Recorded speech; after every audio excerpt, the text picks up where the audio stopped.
জয় শ্রীহরি। নমস্কার বন্ধুরা, আপনারা দেখছেন মুক্তি চ্যানেল।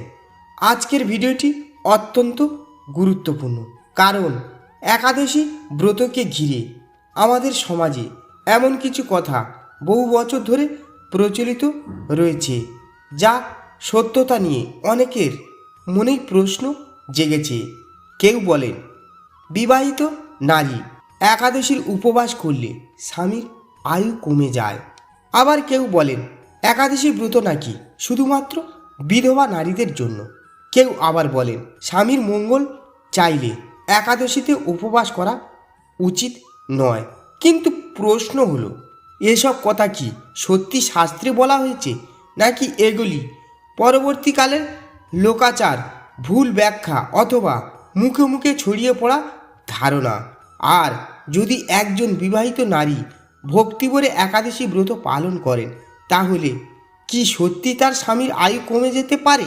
আজকের ভিডিওতে আমরা আবেগ নয়, ভয় নয়, বরং ধর্মীয় ধারণা, একাদশীর মূল উদ্দেশ্য এবং প্রচলিত বিশ্বাসের পার্থক্য বোঝার চেষ্টা করব। তাই ভিডিওটি শেষ পর্যন্ত দেখুন, কারণ শেষের দিকে আমরা এমন একটি গুরুত্বপূর্ণ বিষয় নিয়ে কথা বলবো যা অনেকেই জানেন না। প্রথমেই জেনে নেওয়া যাক একাদশী আসলে কি। একাদশী শব্দের অর্থ হলো মাসের একাদশ তিথি, অর্থাৎ শুক্লা পক্ষের একাদশী এবং কৃষ্ণপক্ষের একাদশী। সাধারণভাবে প্রতিপক্ষে একটি করে একাদশী আসে। বৈষ্ণব পরম্পরায় একাদশীকে বিশেষভাবে ভগবান বিষ্ণুর আরাধনা, নামস্মরণ, সংযম, উপবাস এবং আত্মশুদ্ধির দিন হিসেবে দেখা হয়। এই দিনটির মূল উদ্দেশ্য শুধুমাত্র না খেয়ে থাকা নয়, বরং ইন্দ্রিয় সংযম, ভগবানের স্মরণ, পাপাচার থেকে দূরে থাকা এবং মনকে আধ্যাত্মিকতার দিকে ফিরিয়ে নেওয়া। অনেক ভক্ত এই দিনে শ্রীহরি বা নারায়ণের নাম জপ করেন, ভগবানের মন্দিরে যান, ভগবানের কথা শোনেন, গীতা, ভাগবত বা অন্যান্য ধর্মগ্রন্থ পাঠ করেন এবং নিজের সামর্থ্য অনুযায়ী উপবাস পালন করেন। অর্থাৎ একাদশীর কেন্দ্রে রয়েছে ভক্তি ও সংযম। তাহলে প্রশ্ন, একাদশী কি শুধু বিধবা নারীদের জন্য? বন্ধুরা, এই ধারণাটি অত্যন্ত গুরুত্বপূর্ণ। একাদশীকে শুধুমাত্র বিধবা নারীদের ব্রত হিসেবে দেখার ধারণা সঠিক নয়। একাদশী কোনো একটি বিশেষ বৈবাহিক অবস্থার মানুষের জন্য সীমাবদ্ধ এমন সাধারণ নিয়ম বৈষ্ণব ধর্মাচরণের মূল ধারণায় দেখা যায় না। নারী পুরুষ উভয়ই একাদশী পালন করেন। বিবাহিত নারীও পালন করেন, বিবাহিত পুরুষও পালন করেন, অবিবাহিত নারী পুরুষও পালন করতে পারেন। অনেক পরিবারে স্বামী স্ত্রী একসঙ্গে একাদশী পালন করেন। আবার কেউ শারীরিক সামর্থ্য অনুযায়ী উপবাস করেন, কেউ নির্জলা করেন, কেউ ফল আহার করেন, কেউ শুধু শস্য জাতীয় খাদ্য পরিহার করেন।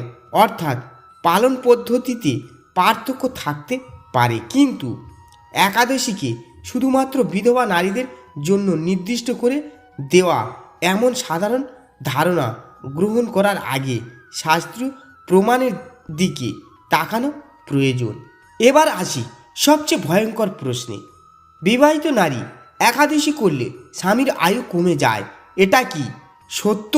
বন্ধুরা, এই কথাটি সমাজে বহু জায়গায় শোনা যায়, কিন্তু এখানে একটি বিষয় পরিষ্কারভাবে বোঝা দরকার। কোনো ধর্মীয় ব্রত পালন করার কারণে স্বামীর আয়ু কমে যায় এমন একটি সাধারণ সর্বজনীন শাস্ত্রীয় নিয়ম হিসেবে এই কথাটি গ্রহণ করা ঠিক নয়। একাদশী মূলত ভগবান বিষ্ণুর উপাসনা এবং আত্মসংযমের ব্রত। ভক্তিভরে একাদশী পালন করলেই স্বামীর আয়ু কমে যাবে এমন ধারণাকে সরাসরি শাস্ত্রের বিধান বলে প্রচার করা উচিত নয়, বরং অনেক বৈষ্ণব ঐতিহ্যে একাদশীকে পবিত্র এবং কল্যাণকর ব্রত হিসেবেই মানা হয়। তাহলে এই ধারণার জন্ম কোথা থেকে? এখানেই রয়েছে আসল বিষয়। আমাদের ভারতীয় সমাজে বহু ব্রত রয়েছে যেগুলির সঙ্গে স্বামী বা পরিবারের মঙ্গল জড়িয়ে আছে। যেমন কিছু অঞ্চলে বিবাহিত নারীরা স্বামীর দীর্ঘায়ু কামনা করে বিশেষ ব্রত পালন করেন। কারো কাছে করওয়া চৌথা গুরুত্বপূর্ণ, কোথাও সাবিত্রী ব্রত বা বট সাবিত্রী পূজার প্রচলন রয়েছে। আবার বাংলার বিভিন্ন অঞ্চলে স্বামীর মঙ্গল কামনায় নানা লোকাচার রয়েছে।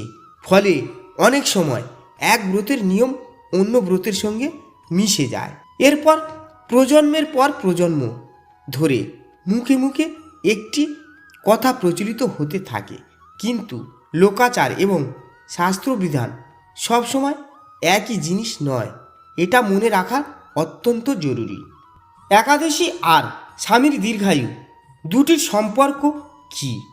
একজন স্ত্রী যদি ভগবান বিষ্ণুর কাছে প্রার্থনা করেন, হে ভগবান, আমার পরিবারকে রক্ষা করুন, আমার স্বামীকে সুস্থ রাখুন, আমাদের সংসারে শান্তি দিন, তাহলে সেই প্রার্থনার সঙ্গে একাদশী ব্রতের কোনো বিরোধ নেই।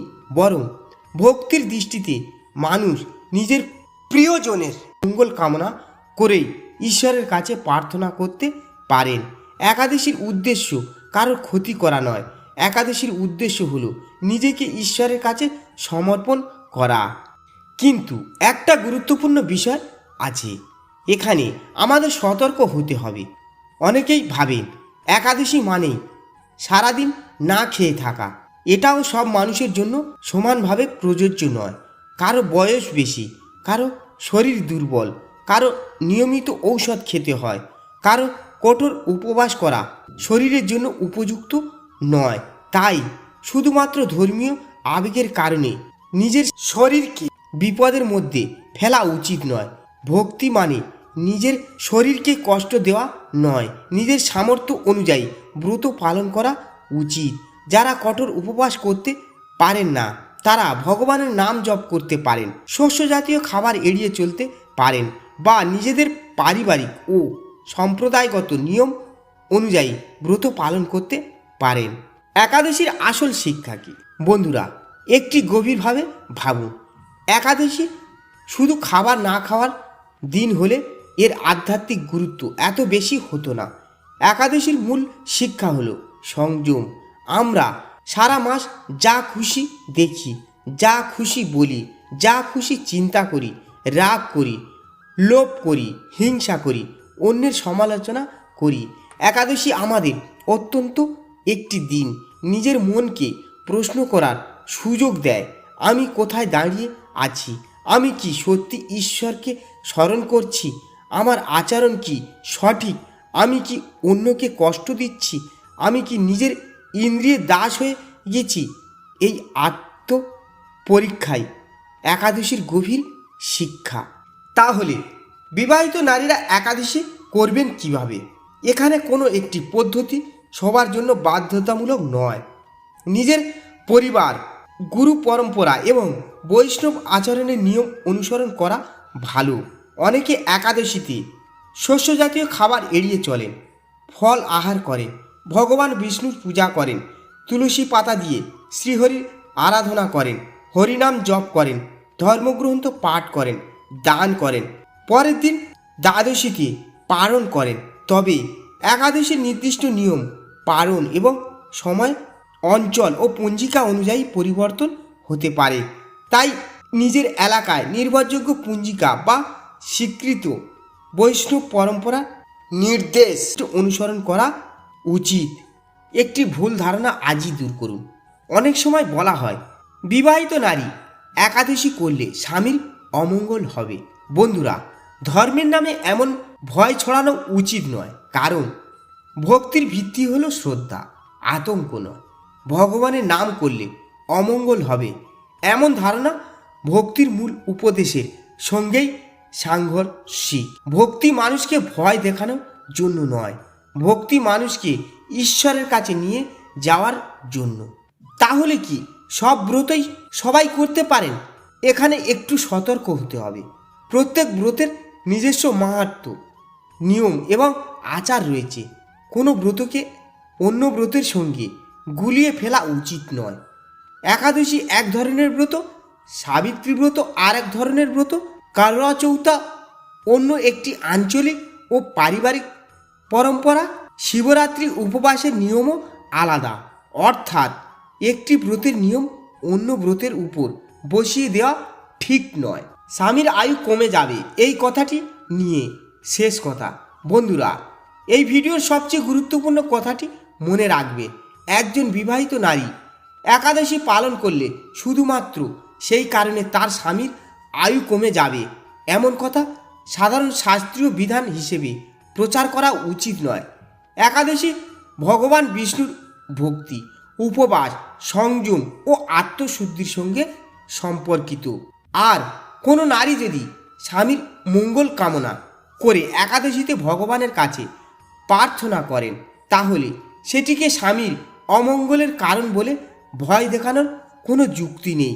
বরং তিনি বলতে পারেন, হে শ্রীহরি, আমার পরিবারকে আপনার চরণে রাখুন, সকলকে সুস্থ রাখুন, আমাদের মনে ভক্তি দিন, আমাদের সংসারে শান্তি দিন। এটাই তো ভক্তির সৌন্দর্য। আরেকটি কথা, ধর্ম নিয়ে ভয় নয়, জ্ঞান অর্জন করুন। আমাদের সমাজে অনেক ধর্মীয় বিষয় প্রজন্মের পর প্রজন্ম ধরে মুখে মুখে চলে এসেছে। তার মধ্যে অনেক সুন্দর লোকাচার আছে, কিন্তু সব লোকাচারকে শাস্ত্রের মূল বিধান বলে দাবি করা ঠিক নয়।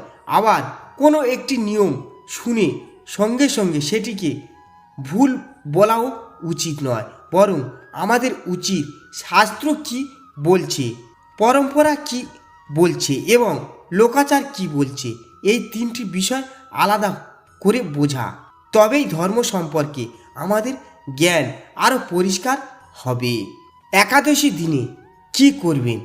যদি আপনার পক্ষে সম্ভব হয় তাহলে একাদশীর দিন প্রথমে ভগবান বিষ্ণুকে স্মরণ করুন, তুলসী সহ শ্রীহরির পূজা করুন, হরিনাম জপ করুন, গীতা বা ভাগবত পাঠ করুন। অন্যের নিন্দা থেকে বিরত থাকুন, মিথ্যা কথা বলা থেকে বিরত থাকুন, অন্যকে কষ্ট দেওয়া থেকে বিরত থাকুন, নিজের মনকে শান্ত রাখুন এবং নিজের সামর্থ্য অনুযায়ী উপবাস বা সংযম পালন করুন।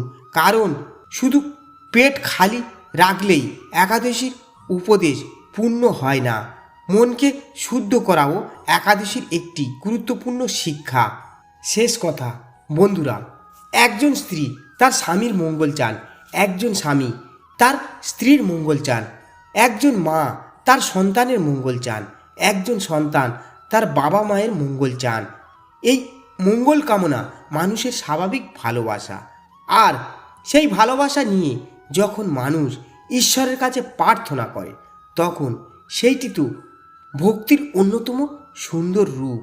তাই একাদশী নিয়ে অকারণে ভয় পাবেন না। আবার নিজের ইচ্ছামতো শাস্ত্রের নামে কোনো নিয়ম তৈরি করবেন না। ভক্তি করুন জ্ঞান দিয়ে, বিশ্বাস করুন বিবেক দিয়ে এবং ধর্ম পালন করুন শ্রদ্ধার সঙ্গে। মনে রাখবেন, একাদশী শুধু উপবাস নয়, একাদশী হলো সংযম, একাদশী হলো আত্মশুদ্ধি, একাদশী হলো শ্রীহরির স্মরণ, একাদশী হলো নিজের মনকে ঈশ্বরের দিকে ফিরিয়ে নেওয়ার একটি সুযোগ। যদি আপনি এই বিষয়টি নিয়ে এতদিন ভুল ধারণার মধ্যে থাকেন, তাহলে ভিডিওটি আপনার পরিবার এবং পরিচিতদের সঙ্গে শেয়ার করুন। হয়তো আপনার একটি শেয়ারের মাধ্যমে কোনো একজন নারী অকারণ ভয় থেকে মুক্তি পাবেন। আর কমেন্টে লিখুন জয় শ্রীহরি যদি আপনি বিশ্বাস করেন ভক্তি ভয়ের নয়, ভক্তি ভালোবাসার। আপনারা এতক্ষণ দেখছিলেন মুক্তি চ্যানেল। এমনই ধর্মীয় বিষয়, শাস্ত্রের কথা এবং অজানা আধ্যাত্মিক রহস্য জানতে আমাদের সঙ্গে থাকুন। চ্যানেলটি সাবস্ক্রাইব করুন, ভিডিওতে লাইক দিন এবং আপনার মতামত কমেন্টে জানাতে ভুলবেন না। জয় শ্রীহরি, হরিনাম সংকীর্তন হোক সকলের জীবনে। নমস্কার, হরে কৃষ্ণা, রাধে রাধে।